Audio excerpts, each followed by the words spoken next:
On blast. And we are live. This is the Wrap It Up on Blast Raps post-game show. As always, my name is Sheldon Alexander, and this episode of Wrap It Up is brought to you by Clean Cuts Barbershop, 2013 Danforth Avenue in the east end of Toronto. Clean Cuts, the multicultural barbers that will always keep you fresh for any and all occasions. So go see Skip and the crew. As a wise man once said, tell them that I sent ya. Check them out on Instagram at Clean Cuts Toronto or give them a call 416-917-4833 to book your appointments now. What is good, Raptors fans? A hectic day in Toronto. A hectic day. And I feel like the temperature would be a little bit different if, you didn't have the Raps to fall back on, defending NBA champion Toronto Raptors.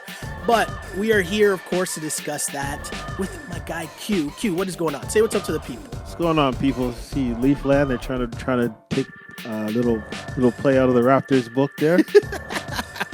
Fire their coach. Bring in the young guy. Bring in the young See gunner. if it works. Bring in the young gunner. Will it work twice for MLSE? I don't know. But the point is, we know that it's worked once with your Toronto Raptors as they come out with a huge victory, 113-97 over their first round opponents from last year's playoff run, the Orlando Magic. And Raptors improved to 10-4 on the season, 5-0 at home. Again, this is the Wrap It Up podcast. Huge shouts to you guys, all the people that tune in live on Twitter at Shell Alexander, because we are here after each and every Toronto Raptors game, and I appreciate you guys so much for tuning in. And if you're one of the people listening right now, don't hesitate to give a little retweet and spread the love that is the Wrap It Up on Blast Raps post-game show, because this is for you guys. And I know if you flick around the channels right now, I'm going to guess that they're not talking about the Raptors. And I get it. I understand it. Trust me, I rushed home after work after our live 2-hour Tim and Sid show today. I rushed home, almost died in an Uber, but that's a story for another day. But hey, we're here to talk Raps because that's what we're here to do as fans and, of course, as hosts of this, the Wrap It Up podcast. But as mentioned, it's a people's pod where we take your comments and questions live. So that goes for Twitter at Shell Alexander. Again, retweet, like, subscribe, all that fun stuff. Same thing goes for Instagram at Sheldon Alexander. And hey, if you want to go jump on the Leafs wave and listen to what's going on all the channels right now, talking about the Leafs, cool, no problem. We got you covered here because this becomes a podcast that you can find on iTunes, SoundCloud, Google Play, and on YouTube. Just search On Blast Podcast or my name, Sheldon Alexander. We got you covered. And you know what? The Toronto Raptors had everything Orlando Magic covered in this game tonight. And it kind of was easy work. Like, the game kind of wasn't really in doubt. The Raps they got off to a really good start. They were up early, had an early, run where it was 7-0, a 7-0 run that extended the lead early. And, I guess the weirdest thing early was OG's goggles, which didn't last long. Didn't last long at all. OG got rid of the goggles kind of as quickly as the Raps got rid of Orlando. And right out the gate, you know who gave them some good, solid minutes early on? I got to say that it was Norman Powell. Norman Powell came out the gates gunning, and I'll give Norm credit for this. He finished with 15 points on 7 of 11 shooting, and Norm started the game 3 of 3, so he was hot from early, but he didn't force anything late. Right. He didn't try to extend it and say, hey, I'm going for 30 tonight or whatever. He remained under control for the most part, which is tough for Norm, we know. But Norm is now entered into double-digit scoring in 6 of his last 7 games. Consistency. Talk about it. Norm seems to be your hot button. We've been talking about it. I feel like me and you have had the game so far where we're talking about Norm's consistency. We saw that in this game. 6 of 7 now and double digits for Norman Powell. Are we seeing the Norm that we want to see now? Definitely. It's one where he doesn't have to force it, right? I think he's finally figured out that, especially with these guys on the floor that are on the floor and dressing that are healthy, the ball just moves. Mm-hmm. Yeah. You're going to get shots. Yeah. Right? Yep. Coach, coach is even dialing up a few plays for Norm some isolation plays, right? Totally. So it's nothing. He knows he doesn't have to force any shots because who knows when the ball is going to come around. Yeah. The rotation's good. You just move in within the offense. The ball's going to come in your hands. And when you find yourself in a mismatch, take it to the basket. You're totally right about that. And the way that the Raps offense consistently has been working, Marc Gasol with 5 assists in this game, but again, that was all like early work, I feel like. But you're right, Norm's getting layups. A lot of these guys are getting layups. And it's not only just a Marc Gasol finding cutters. I really think Fred VanVleet changes everything for the Raps. And he was a high scorer for the Raps with 24 points in this game, 10 of 19 shooting, 7 assists. But the key to me with Freddie is him being able to break down and get into the paint. And once he gets in the paint, he's able to make the tough layups. We know he gets blocked a little bit, but that's a size thing. But he doesn't get deterred. But as long as he keeps getting in the paint, that opens up everything else for everyone, right? And whether it's the dimes, whether it's hitting the cutters, pick and roll guys, how key has Freddie been for this Raptors team? Not only, in tonight's game, but for the whole season, really, when you think about it. Yeah, I think the difference between Fred and Kyle is Fred makes those baskets in the inside. Okay. So it's not Kyle would break down the defense, but it's a pass. Yeah. Right? And Kyle sometimes driving to get fouled, not Exactly. necessarily driving to score. Right. But with Fred, you have to guard it because if he catches you slipping, it's one step and it's a layup. Yeah. Right? So the defense has to collapse on him, which gives Norm or whoever is out there that much more time to just relax and take the shot. Yeah. It's totally true. And I think that the thing with Freddie, his shooting percentages have been a lot better as of late, and he's getting more confident just in his role in terms of conducting the Raps offense. Whether it's the herky-jerky, stop and starts that he does all the time, the hezzies, as the kids say, getting in the lane and making those easy baskets, or even just, getting past defenders. But DJ Augustine can't guard Fred VanVleet, right? And Markelle Fultz, although he looks a lot better than he did, obviously, before he got traded, and even a little bit after he got traded, but Fred VanVleet, most nights, has looked really, really good. And he looks like a for sure starting point guard in this league, which is something that we weren't really sure about, but we're definitely seeing now. We're seeing it, yeah. I think, and I think the thing is, and I think they mentioned it if you're watching the broadcast, is that not only is he running the offense and putting up good numbers, but the team is winning and winning convincingly. And yes, Orlando's a playoff team, right? The Lakers are contenders. Lakers are first in the West. Right. Well, there you go. So it's not like he's beating up on totally Atlanta and the Knicks and he's doing it against the tough competition. Teams. And he's doing it while averaging. I know him and Pascal coming into this game, they were both in the top 4 in terms of minutes in the entire NBA. So he's carrying a heavy workload as well. And Fred VanVleet continues to just lead the team. But the thing that I also like with him and Norm, I mentioned Norm was only 1 of 4 from 3. Freddie was 1 of 5, and they still find ways to score. And that's just the trust that you can see they have now in the Raptors offense. And the ball movement that, okay, well, my shot's not going. That's okay. I can still score. And someone else that kind of falls into that category as well is Pascal. 7 of 18 from the floor tonight, 18 points. 18 shots for 18 points. Not really that good.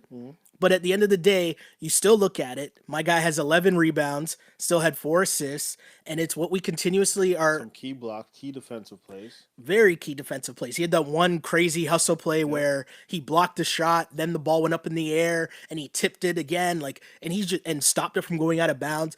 Pascal is showing you, and it's a key thing that we talked about last year with Kawhi and Danny, and just the reason I keep bringing it up because I think it is a cultural, for sure, cultural thing with the team now. Even if your shot's not falling, you can still have a major impact on the game. And Pascal's scoring numbers over his last 4 games haven't been the crazy numbers that we saw early on from Pascal, right? Like, you look at his scoring numbers and 18 in this game. He had 20 against Charlotte, 15 against Dallas, He had the big boy 36 against Portland, but then 16 against the Clippers, right? That's only one game over 20 points. But yet, at the end of the day, right? That's only one game over 20 points. Yep. And at the end of the day, you're not complaining. We're not complaining about what Pascal's doing because he's still being effective on both ends of the floor. And then most importantly, too, I don't think he's forcing. Yeah, I mean, his shot has been, his mid-range shot has been off.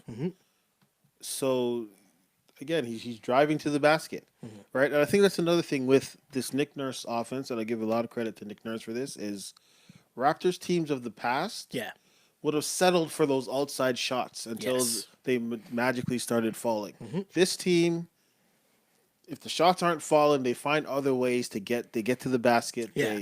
You know what I mean? It's not just 3-point shots, and hope they fall. Yeah. It's within the offense, they create easy buckets.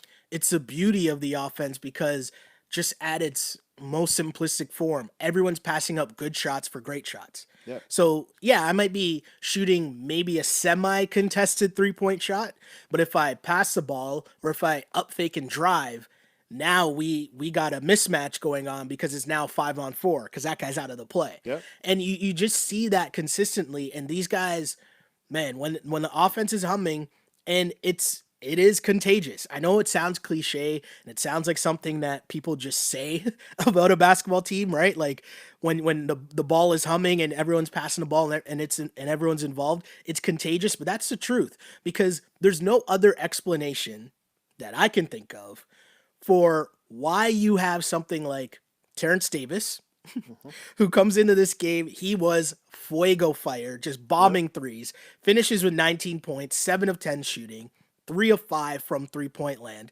But he has 19 points. Your man's Chris Boucher, 14 and 11 off the bench.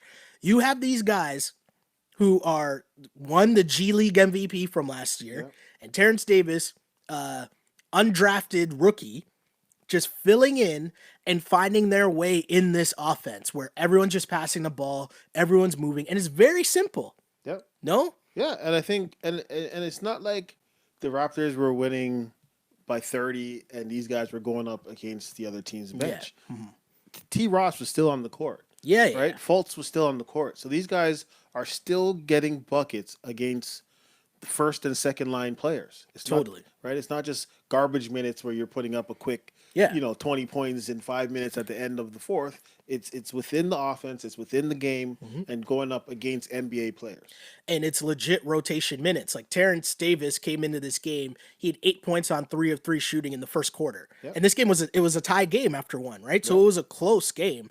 And he continued to just get buckets in the second quarter, led by Terrence Davis, but of course Boucher was also doing it on both ends of the floor. I highlight that crazy play where Boucher blocks it, and then Rondé comes the other way down the floor, misses a layup, right? Misses the layup. But Boucher's there for the follow, and that's just energy and being active and bringing it on both ends of the floor.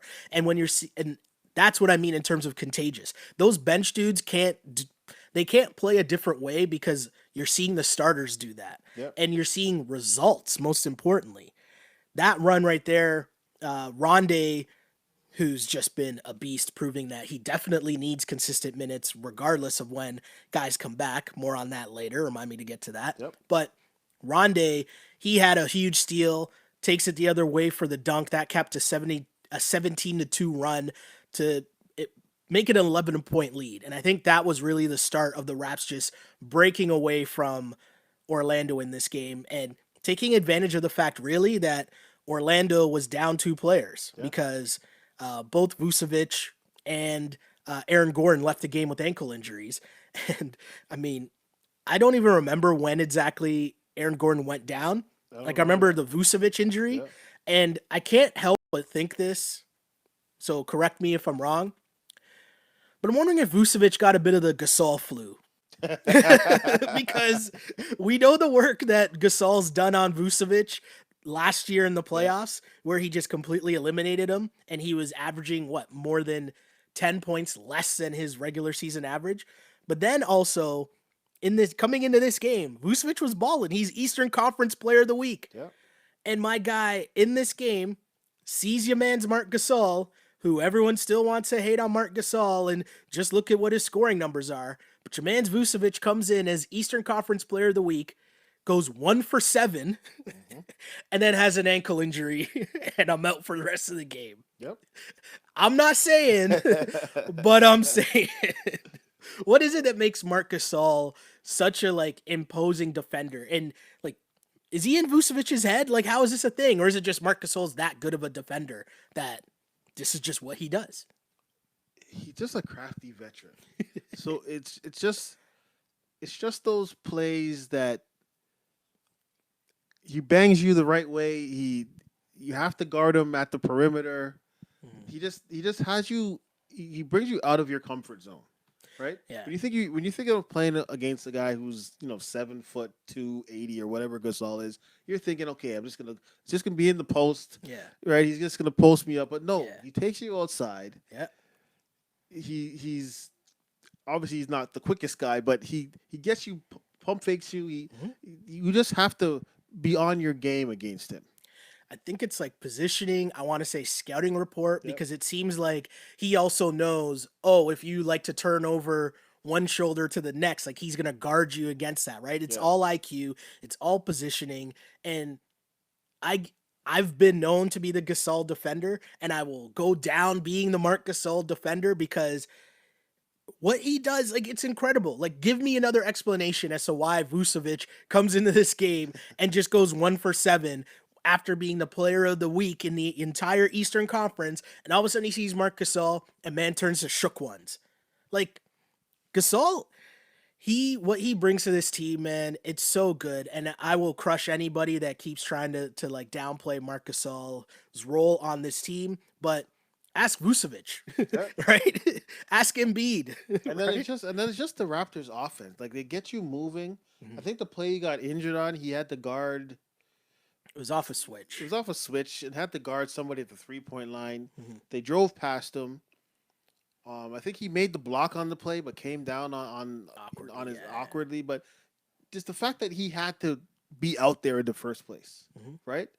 And have to guard and have to move, and things happen. And it's true. That's another flip side, positive to the Raptors offense. Everybody's forced to play defense because the ball's always moving, and some big guys might not be used to that. Having to guard. Gasol also on the screen.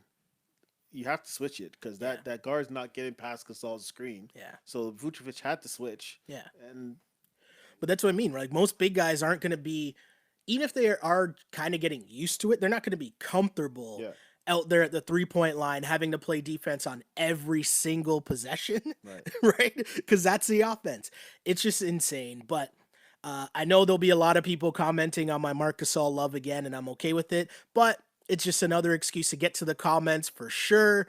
Thanks again. If you are tuning in on Twitter, thank you very much at Shell Alexander, which we are here live and in effect after each and every Toronto Raptors game. If you are on Twitter watching a live stream, thank you. Like the feed, hit retweet if you so choose. And of course, send us your comments because we want to hear from you. Someone whose name is the complaints department says, Wagwan Q. Then says, Dubas ain't no Masai. Masai is the GOAT. How many fines? Siakam, VanVleet, Davis, Boucher, Hollis, Jefferson. I mean, the list is longer than that for Masai if you really think about it. Yep.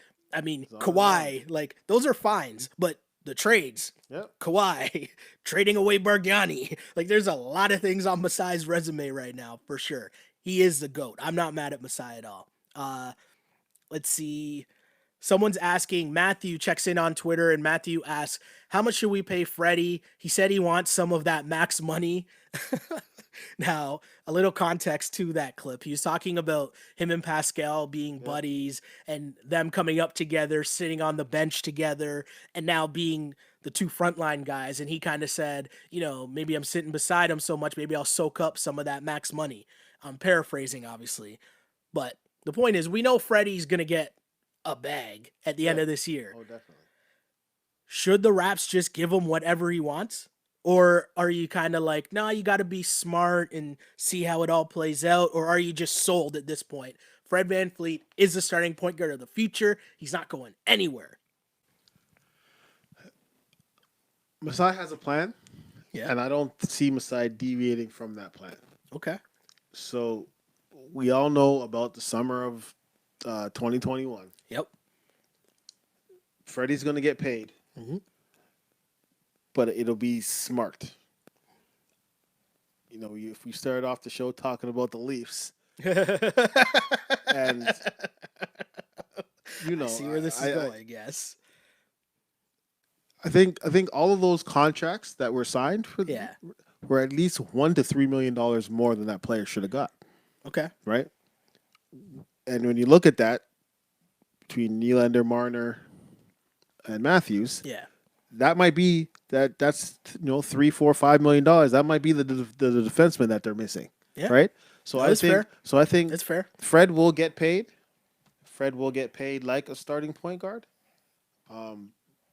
But it'll be within a limit that allows the Raptors to keep that cap space that they they want for Giannis, and maybe Giannis and someone else. I was gonna say you got to keep enough cap space for Giannis and whatever other Antetokounmpo brother that might be available. Exactly. That might sweeten the deal. Exactly. Got to save some extra money to overpay them as well, if you know what I'm saying. Yep. I mean, we just seen what obviously it happened to us, but we just seen what the Clippers did, right? Well, so if Giannis decides he wants a ring and he's coming, but he wants to come with player B, yeah, you have to make sure you have room for that. For sure.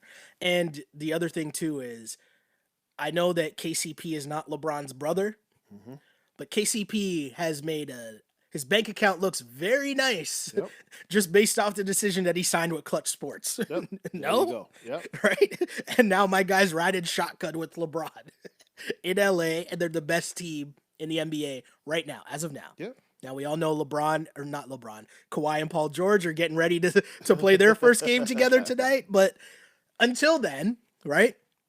So let's see here, more comments, because there's lots of people on Twitter and Instagram checking in. DJ Raymond says reasonable money for Freddie, but we have to keep him and Siakam together.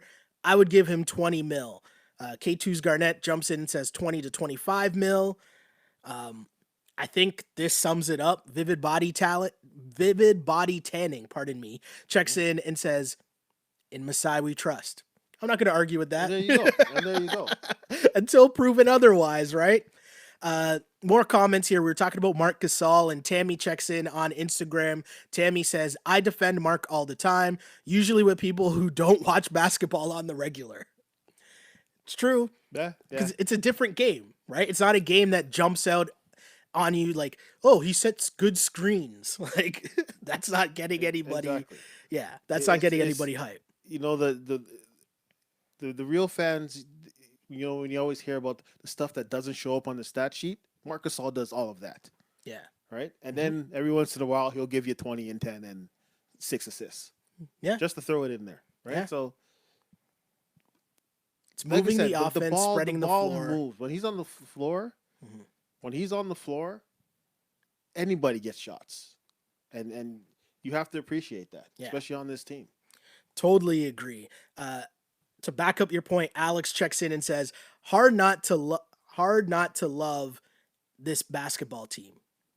It's almost like, like everybody loves the underdog. Mm-hmm. Like, name an NBA champion that went into the next season as just the underdog. You know what I mean? And now they're playing undrafted players, are getting, Fred's the starting point guard. Yeah. Terrence Davis is right. OG and Pascal were picked at like in the 20s somewhere, right? Yeah. Like Rondé Hollis Jefferson was their highest draft pick or something ridiculous like that. Like, and even him, he's coming, didn't get extended off his rookie contract. Yeah. Came to the team, didn't have the best off season and preseason, and now look at him. Yeah. Invaluable to this team. So, I mean, how do you not like it? It's totally true. And you compare what the Raptors have done with their draft picks, and you compare that to, hey, the team they played tonight. Aaron Gordon's a 4th overall pick. Yep. Right? Jonathan Isaac is what, a 6th overall pick? Yeah, he was up there. Did I get that right? Let me see here. Jonathan Isaac, 6th overall pick in the 2017 draft. We all know that Fultz, even though things went sideways in Philly, That's still a first overall pick in the NBA. Mo Bamba is another high pick in the draft. No, where'd Mo Bamba go? He went 6th overall. So if you're looking at, just how difficult the draft process is, there might not be better examples than these two teams that you're watching right now, right? Yep. Like Orlando hasn't really been good since Dwight Howard, and that's a long time ago. So that's a lot of years of being in the lottery, having a chance to, build and rebuild over and over again. And they haven't been able to figure out this whole drafting thing. Meanwhile, here's Masai hitting home runs on, look at the Raptors roster. Yep. Pascal, OG, Norm, Fred VanVleet, Chris Boucher, right? Like Terrence Davis, Matt Thomas. Like, that is insane. There are no basketball prodigies in that lineup. And not digging at all. I just looked at Aaron Gordon, Jonathan Isaac, Markelle Fultz, Mo Bamba. Yep. Right? Those are all top 7 picks in the NBA draft. Like, this, we can't take for granted what this organization has done top to bottom. And I think that's why, Alex's point is so correct, just because how can you not cheer for this team? It is the underdog. And it's a cliche story. Everybody loves the underdog. But at the end of the day, the Raptors best personify that, even as defending NBA champions, which is incredible, I think. I think the Raptors, like, if this continues, they're on the verge of becoming that San Antonio Spurs, just having that type of reputation. Yeah. The New England Patriots, right? Where there's no lottery picks, there's no number 1 overall picks. Right? Tom Brady was a 4th round pick, something like that, or sixth round pick, right? But it just comes together, right? You find those gems, and you just build, and your reputation just builds from there, and that's when you start attracting, like, even the thought of could it be possible that we could get Giannis in free agency? Like a year ago, I would not even have entertained that thought. Yeah. Right? Yeah. But now it's like, could it happen? Do you know what's funny? Maybe? I said from the get-go that I'm not going to allow myself to fall into this following every single Giannis rumor for the next 2 years. I'm not going to do it. Yeah. But I can't lie. A couple of the things that have been leaking recently, I'm just like, oh, man. Like his quote about being upset that they don't have Malcolm Brogdon. He's like, oh, how good would he look on our team right now? And it's just like, that's not good. Yeah. Right? And it's just, and again, it's Masai. Like if anybody can pull it off, it's him, right? Yeah. And the other thing too is, like, I'm not trying to get into Giannis's head because I don't know Giannis, obviously. Yeah. But why wouldn't you want to come to the Raptors? If you're looking at the organizational depth, we know what Masai's banking on in terms of, I'm going to grab international players because the whole moving to Canada thing, that appears to be such a big deal for American players. You don't got to worry about that, right? With international players. Yeah. So we understand that side of it. But if you're Giannis and you look at what they're doing, the fact that you lost to them, they lose Kawhi, and you're looking around in the standings and they're still right there. Yeah. That's insane. And then another thing the Kawhi experiment's done is it's shown people that, yes, this is a market. Yeah. And you can not only, it's not the city of Toronto, it's Canada. Yeah. Right? So, it's not like, obviously it's not up to the level of maybe playing in New York and playing in a Chicago, playing in a LA where everybody's just going to be throwing money out of you, but it's the whole country. Yeah. Totally true. It's the whole country. And he comes here, the whole country is now buying your jersey. Totally agree. And again, thanks to you guys for tuning in for the comments. Really appreciate that. We got comments flowing in on both sides, on Instagram and on Twitter. Again, if you're seeing this feed anywhere, like it, hit the like button, hit the retweet button on Twitter, all that fun stuff to share the love that is the Wrap It Up podcast. More comments here. DJ Raymond says, should we take a page out of the Clippers book and start Giannis tampering? Larry Tenenbaum should show up to Bucks games and ask for a tour of the Bucks facilities. I mean, someone else backs us up. What's the Clippers get? A $50,000 fine? Larry can pay that. Yo, come on, man. what's his name? Ballmer went to like his 8th credit card Yeah. to be like, he probably borrowed his kid's like credit card to be like, yo man, just put that on yours. I'll hit you back. There you go. As a joke take. Like, Do you know what Larry Tannenbaum owns? like the definition of what's 50 grand to a motherfucker like me, can you Yeah. please remind me? Might be the foolishness that went on in terms of the Clippers tampering and this load management fines that they're getting. Like, Ballmer doesn't care. Yeah. I heard, yeah, I can say this on the pod. I heard on the low that like some of the things that Uncle Dennis might have been offered by Ballmer, and it might involve like, let's just say, stock options or some like shares. Like, just the things that were being thrown around in terms of what, like, come on, man.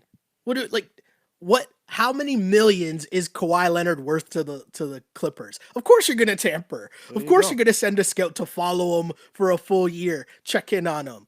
You won. Yeah. I don't know. I mean, sorry, I you know what? I'm going to dead those talks. I don't want to bring no heat or eyes on the Masai. Let him move in silence. Yep. Let him move in That's what he silence. does. I don't want to bait out Masai seed. No tampering, right? Nah, Masai wouldn't do that.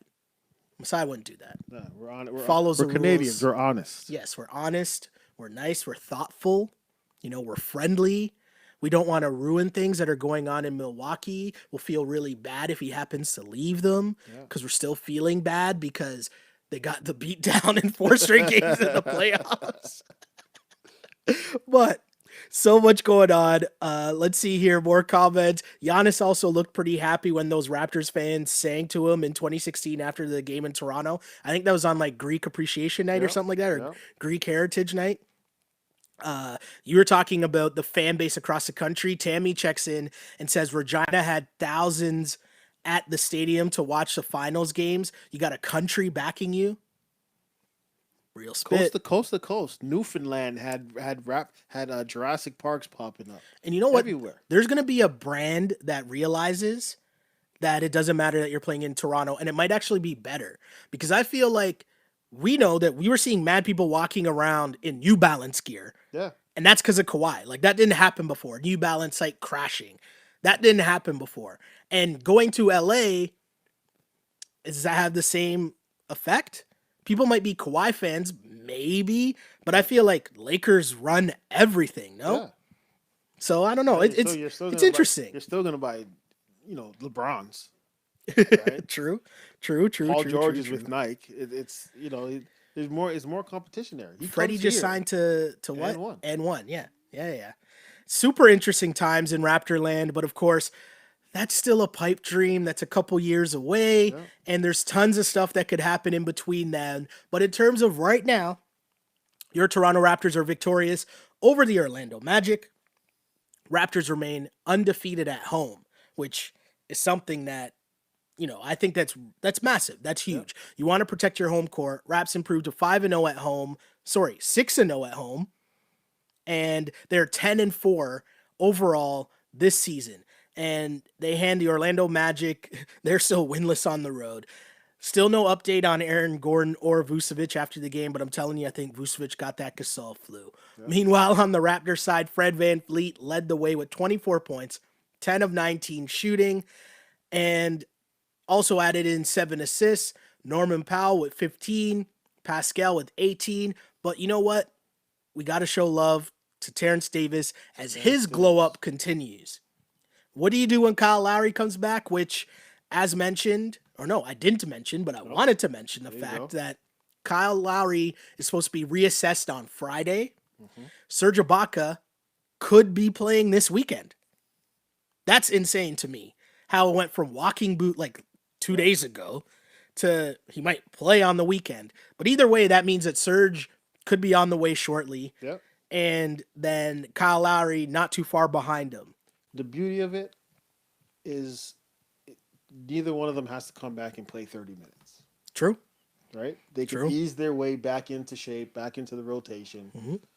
Terrence Davis and Boucher have shown that they can give you quality minutes off the bench. Yeah. Right? There's no need for Serge to come in and try and block every shot and Yeah. For Kyle to take every charge and just ease your way back into it. Yeah. Right? The team is exactly where you left it. It's not like you got to make up for some losses. Lost time. Right. And try and get back into the standings. You're right where you left off. Mm-hmm. Ease your way back into it. The beauty of it now too is I think in this era of positionless basketball and what we're seeing from the Raptors, you can like having these two guys come back. You can now ease Gasol's minutes a lot more, but also Terrence Davis could play with Kyle and Fred. Yeah. Do you know what, like it's just such a Nick Nurse played his hand perfectly so far, and now he's gonna be in a position where he has some tough decisions to make in terms of minutes because Norm's gonna have to be looking over his shoulder because Terrence Davis is coming. So good, it's a good problem to have here, the Raptors. And I think that's the perfect, like we were talking about in the last show. Mm-hmm. It's the perfect spot to have Norm. Yeah. Right. Pressure on him. Same, I think, with OG, because OG, 9 points only in this game, 3 of 6. But I feel like having all these dudes that could play, biting at their heels, might be good. And especially while we wait for all these dudes to be consistent. Yeah. Because we're not there yet, but right now we're in a position where one night it's Terrence Davis with a big night. One night it's Boucher with a big night. The next day it's Rondé Hollis-Jefferson with the big night. And you're getting these performances from different people. Now when you plug Serge and Kyle back in, I don't know. Right. And I think Serge and Kyle are going to give you a consistent performance every night, right? So now where we're winning, but it's Boucher, Terrence Davis, and Rondé all pitching in double figures. Yeah. You may not get that over the whole full course of the season, but you might get one of them. Yep. To have a good game. Totally. Right? Now you put that in with Kyle and Serge, and you still have a complete game from your team. Totally agree, man. It's a great problem to have for your Toronto Raptors. And as we mentioned last podcast, and I'm bringing this up again just because I saw the conversation bubble over to some other places as well. But I'll say this. With Kyle Lowry out of the lineup and the Terrence Davis glow up continuing, I'm just saying the feeling of what this team could look like next year or just without Kyle Lowry, whenever that is, you're not nearly as worried as you were to start the season. That's all I'm saying. Not saying you have to trade Kyle. Not saying that. Just saying whatever the future is, looks all right now. And you know what? It's a luxury right now. Exactly. Because just like how the thing with Kawhi just kind of happened, who knows who's going to be unhappy where they are come trade deadline time never know. Come the off season. And you have somebody who, one, you can match the salaries for a big time player. Two, he's still got some game in him, right? Sure he does. He's still an all-star. Oh, yeah. So it's not like you're trading an Overhill the player. No, for sure. So who knows? Right now, Masai has options. And when you give him, a guy like him, coach like Nick Nurse, when you give these guys options, it pushes them to the next level. And who knows what can happen. Who knows? But right now for the Raps, good things are happening. As again, they improve to 10-4 on the season after a 113-97 victory over the Orlando Magic. And again, thank you guys for tuning in on this Wrap It Up podcast, which we are live on Twitter after each and every Toronto Raptor game at Shell Alexander. We take your comments and questions there, so like and follow up, retweet when you see it, and also taking your comments on an Instagram feed at Sheldon Alexander. Tons of On Blast content there. Really appreciate it. But also follow up. My man Q, hit the people up. Where can they find you, Ben? After every Raptors game, I'm right here. All social media, catch me at simply_just_Q. And then don't forget at DDS Caps again on all social media. Check us out. Yeah, man, I appreciate the love. I mean, I look at the Instagram feed and the comments. Like, it's impossible for us to get to all the comments. And you know what? And you know what I like is, unlike other internet chat lines, is everybody is engaged in the conversation, and there's nothing outlandish happening here. Yeah, it is all true Raptors fans, true basketball fans, true talk, and it's a good conversation. Yeah. No one's like shouting someone down or being rude or whatever. It's an actual good conversation going on. And I'm so happy that the what we thought we were building here is actually happening. And thank you guys so much for being a part of it. Really appreciate it because this is so much fun. You know, long day today. There's nobody trying to slang mixtapes. There's nobody, right? There's nobody, posting links to porn networks. It's true basketball talk from true basketball and true Raptors fans. And I love it. It's true, man. It's good vibes up in here for sure. And I'll tell you guys, to be honest, it was a long day today. I rarely talk about it, but I work on Tim and Sid today and been filling in, producing the show for about 2 months now, and finished writing some stuff and stopped and was like, okay, I'm about to go downstairs, and someone runs over there like, the Leafs just fired Mike Babcock. And my reaction was, shut up, man. No, they didn't. It's like, no, for real. Like, they just said it. They fired Mike Babcock. And then everything just went to total chaos and rip up the lineup. And I mean, those guys are the fucking OG goats. I came up under those motherfuckers, but they just did 2 hours live freestyling on TV, after the firing of Mike Babcock. And I'm watching that and just, going crazy with the chaos in the control room. And then the show ends and I sit there and I'm like, oh yeah, the Raptors play right now. Shit. Gotta rush home. But getting here and getting to do this with my man's Q and getting to talk to you guys, the people, and getting to watch this championship team, which the Leafs are striving to be, makes it all worth it. And it's so much fun. And I can't stress it enough how much I appreciate you guys tuning in, whether you are on Twitter or on Instagram or listening to the podcast afterwards on iTunes, SoundCloud, Google Play, and on YouTube. Thank you guys so much for spreading the love and the word that is the On Blast podcast. Also trying to get it on Spotify. Got to check up on that, actually. But either way, thank you guys for allowing me to bring the Raptors post-game show to the masses. Really appreciate you guys because I used to pray for times like this to rhyme like this. This is the Wrap It Up On Blast Raps post-game show. As always, unpolished and unapologetic. Until next time, see ya. Peace. On blast.